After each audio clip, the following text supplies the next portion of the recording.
to the risk factors.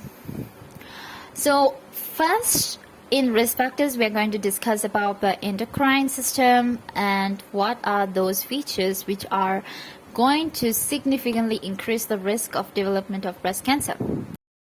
So here you can see the first is nulliparity and why it's a problem.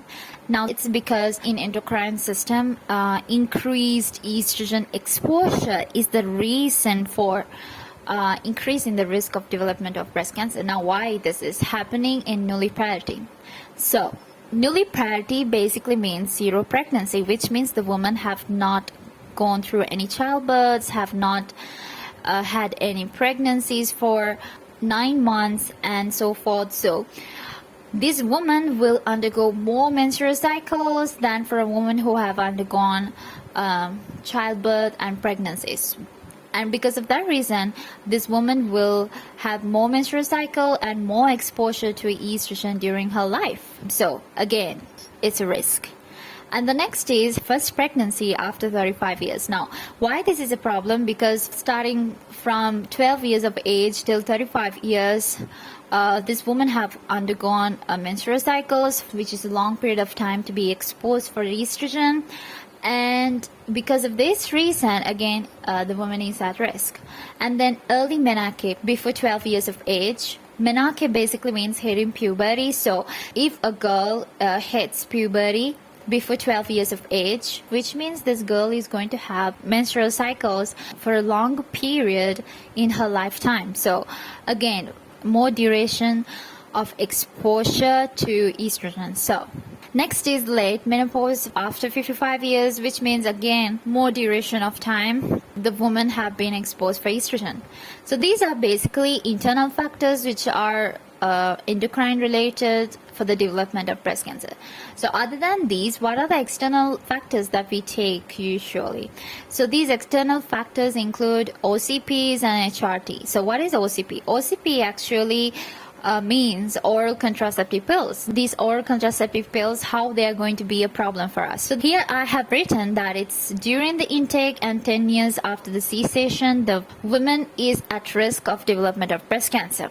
And for HRT, which is also known as hormone replacement therapy, who is under treatment for about 5 to 10 years, is at risk for development of breast cancer. So now here you can see we have this two preparations, which is combined estrogen progesterone preparation and estrogen only. So combined estrogen progesterone preparation, the woman is at higher risk for development of breast cancer when it compared to just estrogen only. So that's that. And when we come to other risk factors that is related to endocrine, it includes obesity. So if a woman is obese, especially postmenopausal women, why this is going to be a risk factor? Being obese means more adipocytes, and you know adipocytes are metabolizing androstenedione into estrogen. Now androstenedione is actually an androgen which comes from the adrenal gland. So more estrogen means again increased risk factor for breast cancer.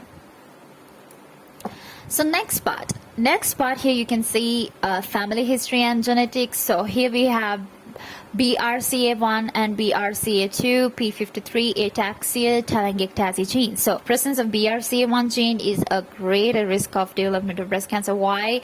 Because it increased the risk by 50 to 80%, and especially in premenopausal women. So other than just breast cancer, it also can lead to ovarian cancers, colorectal, as well as prostate cancer in males. And BRCA2 gene is for mainly development of familial male breast cancer.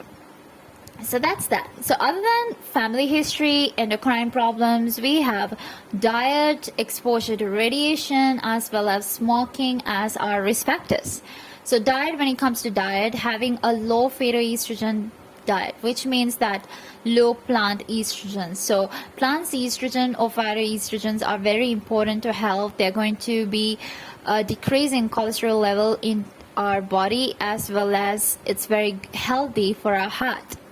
You can find phytoestrogens in grains, beans, and vegetables. So less intake of this will eventually be a risk factor for the development of breast cancer.